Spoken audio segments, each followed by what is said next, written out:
오라관광단지 전 사업자가 자본 검증을 하겠다는 제주도정을 강하게 비난했습니다. 제주도는 아직 자본검증위원회조차 구성하지 못하면서 논란만 확산되고 있습니다. 한라산 구상나무 숲이 사라질 위기에 처하면서 제주도가 구상나무 자생지 복원에 나섰습니다. 갑질 의혹이 제기된 경찰 간부에 대해 경찰이 단순 경고 조치를 해 솜방망이 처벌이란 지적이 나오고 있습니다. 제주도가 버스 운전기사를 대규모로 채용하면서 성수기를 맞은 도내 전세버스 업계가 부인난을 겪고 있습니다. 여러분 안녕하십니까? 뉴스데스크 제주입니다. 오라관광단지 전 사업자가 자본검증을 하겠다는 제주도정을 원색적으로 비난하며 자신의 지분을 중국 업체에 넘겼습니다. 제주도는 적법한 절차라며 대응하지 않겠다는 입장이지만 자본 실체에 대한 논란은 지속될 것으로 보입니다. 현재훈 기자가 보도합니다. 자본 실체에 대한 논란이 일고 있는 제주 오라관광단지 개발 사업. 제주도는 환경영향평가 동의 절차를 진행하던 도의회가 자본 검증을 먼저 하도록 요구하자 이를 전격 수용했습니다. 이게 실제로 사업으로 구체화됐을 때 도민사회에 미치는 영향까지를 포함해서 저희는 자본검증이라는 개념으로 잡고 있고요. 이 부분들을 가장 좀 투명하고 그리고 국내외에서 최고 수준의 오라관광단지 사업자 측은 기자회견을 열어 제주도의 자본검증 계획을 원색적으로 비난했습니다. 지난 2년간 900건의 사항을 보완했는데 자본검증을 이유로 사업 일정을 지연시키고 있다는 겁니다. 법에도 없고 당연하게 해야 되지만은 자본 검증 이후로 지금 이런 상태는 이거는 정말 법치화 국가이고 이거는 정말 너무나 무정부라 할까 뭘 할지 어에 표할지 모르겠습니다. 제주도는 이에 대해 투자 자본의 투명성 확보 차원에서 진행하는 적법한 절차라며 박 대표의 문제 제기에 대응하지 않겠다고 밝혔습니다. 하지만 박 대표는 최근 오라관광단지 지분 전부를 중국 자산관리공사 화용에 넘겼고 화용 측은 자본 검증을 수용하겠다는 입장인 것으로 알려졌습니다. 자본 검증을 둘러싼 논란이 확산되는 가운데 정작 제주도는 자본검증위원회도 구성하지 못하면서 자본 실체에 대한 논란은 지속될 것으로 보입니다. MBC 뉴스 현재훈입니다. 4.3 중앙위원회가 오는 25일 6년 만에 개최됩니다. 4.3 중앙위원회 소위원회는 오늘 회의를 열어 추가 신고된 4.3 희생자 4명과 유족 7명에 대한 심사를 마쳤습니다. 이에 따라 4.3 중앙위원회는 국무총리 주재로 오는 25일 회의를 열어 희생자 인정 여부를 최종 결정할 예정입니다. 4.3 중앙위원회는 지난 2011년 마지막으로 열렸고 박근혜 정부에서는 서면 회의만 개최됐습니다. 세계적으로 유일한 한라산 구상나무 숲이 기후변화 등으로 사라질 위기에 처했는데요. 제주도가 구상나무 고사지에 묘목 2,000그루를 심는 복원 작업을 시작했습니다. 박주연 기자가 취재했습니다. 한라산 해발 1630m 고지대. 앙상한 가지를 드러낸 구상나무들이 하얗게 말라 죽었습니다. 멸종위기 종인 구상나무가 숲을 이룬 곳이었지만 최근 10년 새 95%가 고사하면서 푸르름은 찾아보기 어렵습니다. 유일한 구상나무 숲이던 한라산 자생지가 사라질 위기에 놓이면서 제주도가 구상나무 자생지 복원에 나섰습니다. 이번에 심는 구상나무 묘목은 3년에서 5년생으로 2,000그루입니다. 한라산 구상나무 종자를 양묘한 묘목을 식재하여 건강한 숲이 될 수 있도록 자연적인 복원을 하는 데 의미가 있다 할 수 있습니다. 구상나무 묘목은 야자수 줄기를 이용해 만든 특수 화분에 담긴 채 식재됐습니다. 시간이 지나면서 화분이 부식돼 뿌리가 토양에 자연스럽게 안착되도록 하기 위해서입니다. 이곳의 지역은 한라산 국립공원이면서 천연보호구역이기 때문에 토양 훼손 내지는 환경 훼손을 최소화한 식재 방법을 연구해서 지금 작업이 진행되고 있습니다.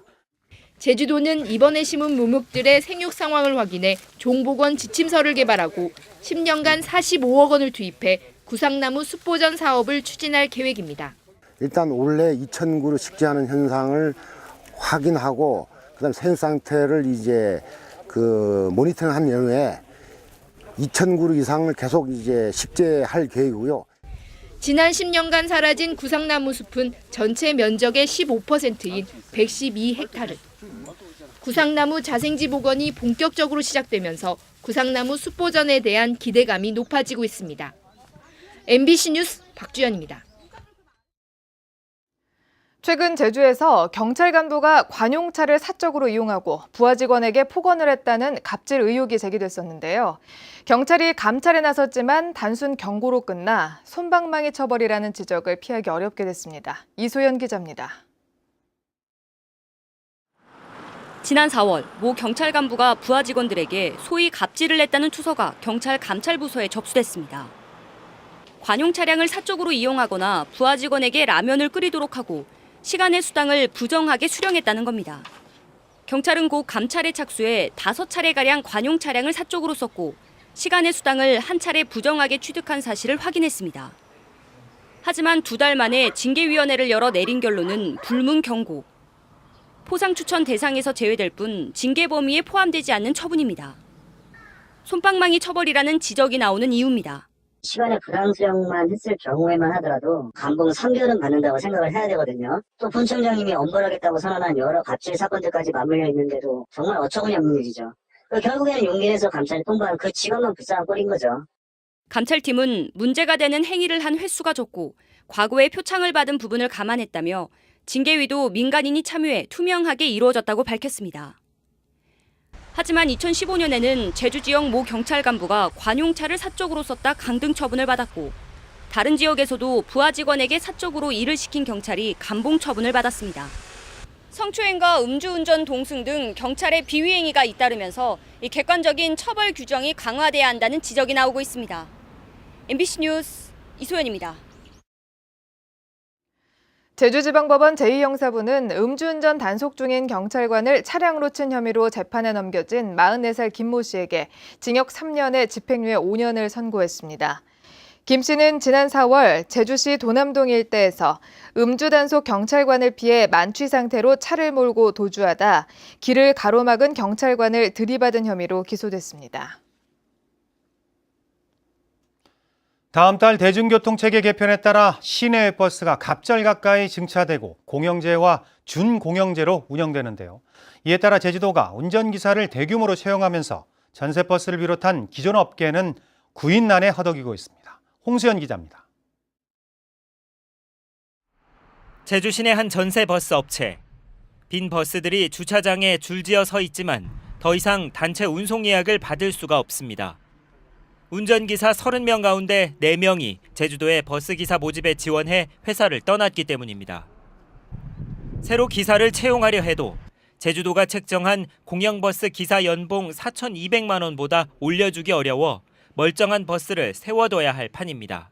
이거 몇 개월 앞둬서 가지고 해놓으니까 좀 난감한 문제고 이 문제가 올 가을 성수기, 내년 봄 성수기까지 기사 채용 문제에서 가지고 차를 세우게 되면 다음 달 말 대중교통 체계 개편에 맞춰 새로 필요한 기사 인력은 600여 명. 이 가운데 1차로 채용된 412명 가운데 120여 명이 기존 전세버스에서 이직한 것으로 확인됐습니다. 다른 지방 지원자도 200여 명이 채용된 가운데 나머지 인력 추가 채용이 진행되면 기존 업계의 구인난은 더 심해질 전망입니다. 수급하는 부분을 좀 지원할 계획은 있고요. 폴리텍 대학 그런 단기 과정을 통해 가지고 버스 운전은 인력 양성 과정도 진행을 할 예정입니다. 하지만 제주도 전세버스 운송사업조합은 회원 업체의 기사 수급 실태를 파악한 뒤 제주도를 항의 방문할 예정이어서 대중교통 개편을 앞두고 택시에 이어 전세버스까지 기존 업계의 반발이 커지고 있습니다. MBC 뉴스 홍수현입니다. 대중교통체계 개편에 따른 버스 노선이 최종 확정됐습니다. 제주도는 주민공람 등을 거쳐 기존 140여 개였던 버스 노선을 149개로 확대하고 일부 세분화했다고 밝혔습니다. 이에 따라 버스 시간표를 작성하고 행선지 표지판 설치 등을 마무리한 뒤 다음 달 26일부터 버스 노선을 전면 개편할 방침인데 확정된 버스 노선은 도청 홈페이지에서 확인할 수 있습니다. 작은 소참 진드기에 물려 발생하는 중증 열성 혈소판 감소 증후군 SFTS 사망자가 올 들어 세 번째 발생했습니다. 제주도에 따르면 지난 28일 서귀포시에서 조경업을 하는 63살 남성이 SFTS 양성으로 확진된 뒤 치료를 받다 오늘 숨졌습니다. 올 들어 제주에서는 SFTS 환자 8명이 발생해 이 가운데 3명이 숨졌습니다. 제주도가 오는 28일 하반기 정기 인사를 단행합니다. 이번 인사에서는 문화예술진흥원 원장과 민속자연사박물관장이 개방형 직위로 채용되며 축산진흥원장은 내부 공모를 통해 임명합니다. 또 9개 부서 13개 직위에 대해서는 전문관을 추가로 지정할 계획인데 1958년 하반기생 실국장급의 거취에 따라 인사폭이 좌우될 것으로 보입니다. 신관홍 제주도의회 의장이 선거구 획정과 행정체제 개편에 대해 도민이 공감하는 방향을 결정돼야 한다고 밝혔습니다. 신 의장은 오늘 열린 제352회 정례회 폐회사를 통해 내년 지방선거를 앞두고 도민 관심이 큰 만큼 빠른 시일 안에 정리될 수 있도록 하겠다고 말했습니다. 한편 오늘 2차 본회의에서는 추경 예산과 조례안 등 83건의 안건을 처리했습니다. 서귀포시 지역 토지 거래가 안정세를 유지하고 있습니다. 서귀포시에 따르면 올 상반기 거래된 토지는 17,000필지에 1,500만 제곱미터로 지난해 같은 기간에 비해 필지 수는 2%, 면적은 24% 감소했습니다. 성산읍 전 지역이 토지 거래 허가 구역으로 지정된 데다 투기성 토지 분할을 막으면서 토지 거래가 준 것으로 보입니다. 일주도로에 땅 꺼짐 현상인 싱크홀이 발생해 제주도가 긴급 보수 작업에 나섰습니다. 제주도에 따르면 어제 오전 10시 반쯤 제주시 조천읍 일주동로에서 가로 세로 20cm, 깊이 1m가량의 구멍이 생겨 해당 구간을 통제하고 임시로 보수했습니다. 제주도는 부근에 지하수가 흐르면서 땅 꺼짐이 발생한 것으로 보고 정확한 원인을 찾고 있습니다. 민주노총 제주본부는 성명을 통해 한국경영자총협회가 제시한 최저임금 155원 인상안을 규탄했습니다. 이들은 이 같은 인상안은 오는 2020년까지 최저시급을 10,000원으로 인상하겠다는 문재인 정부 공약에도 정면 배치되고 최저임금 인상에 대한 국민적 공감대를 우롱하는 것이라며 주장했습니다. 뉴스를 마칩니다. 여러분 고맙습니다.